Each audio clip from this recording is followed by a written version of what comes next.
Now, the fifth feature is summarizing. In this, you have to make a summary of all the classifications, like balance from all the ledger accounts will be put in the summary so that it becomes easy for an external user. Means those who are not account in your field, those who are not accountant, they can also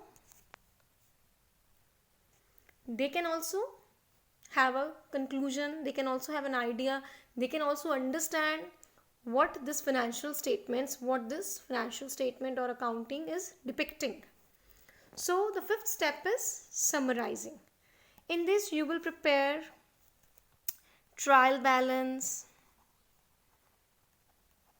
final accounts, means profit and loss account, and balance sheet. So here it is summarizing. These are prepared with the help of the balances of ledger. So the fifth feature of accounting is summarizing, and then the sixth feature is analysis and interpretation. After preparing this profit and loss account, you are going to get results, net profit or loss. Now you will analyze the reason behind it. That if this is the result, what were the reasons? Why it is so?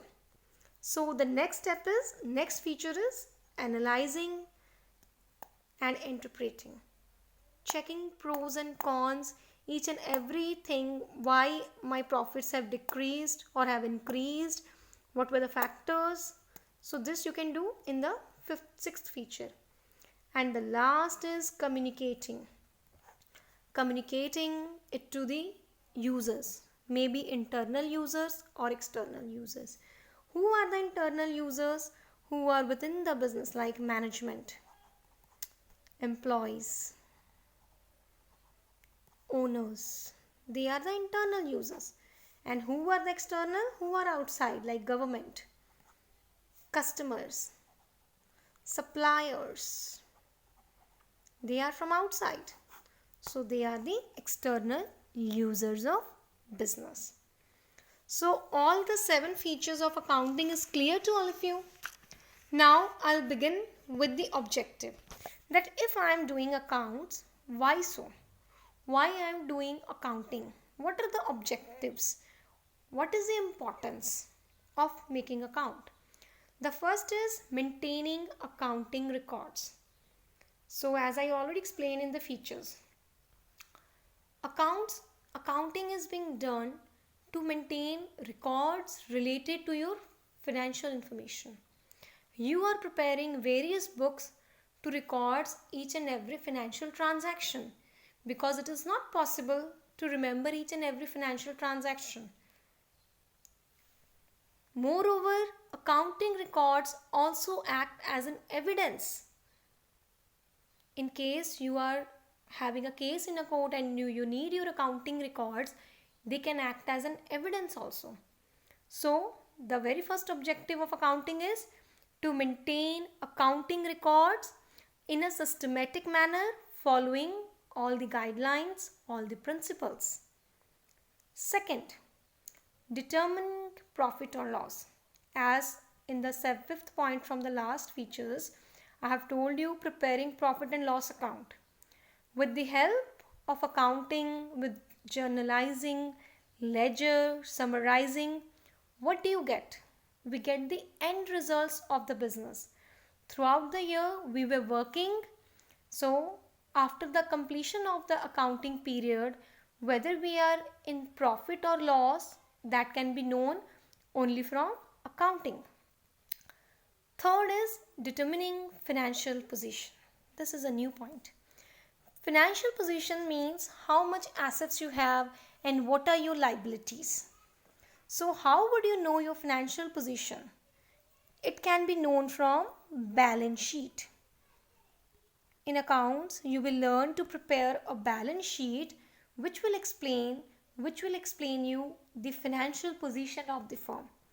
Whether the firm is having sound financial position or it is unstable. That will be clear from balance sheet. Fourth point, facilitating management. Accounting gives the records, the results of the business, which help the management for effective decision making, for exercising control. Control means what? Wherever there are laggings that can be known from accounts, means which sectors are running in losses, that can be known and they can be checked and controlled. Then for forecasting and budgeting, looking at our present performance, we forecast for future. So present performance can be analyzed, can be known from accounting. So it facilitates management in taking decisions. Decision making means to make decision from the alternative sources, which one to select. Then controlling, forecasting, budgeting. Next, it provides accounting information to the user. In communicating point, I already explained you, beta. Accounting information is meaningless if it is not provided to the interested user. So, fifth objective of accounting is to provide financial information to the both internal and external users as per their needs. Now, different users have different needs. For example, a creditor wanted to know the financial position of the business so that he can lend, he can supply on credit. So different persons have different needs, and according to their needs they want the information. Employees want to see the prospect of their organization so that they can ask for increments, for bonus. Okay. So different users have different objectives, and accounting should serve each and every objective of the users. And the last point is protecting business asset. This is very important. If you have record of your assets, you know nowadays business is done on a large scale. It is not possible for the owner to look at each and every asset. So what he does, he just prepare the account. He asks for the accounts. Get me the records of that asset. On the basis of accounts, he can see that my assets are okay, they are not misplaced, they are not theft. So in this way, accounting protect business asset by maintaining record of each and every business asset, so that businessman can protect them and exercise control over them. So this much you can read, and next video I'll explain you functions of accounting.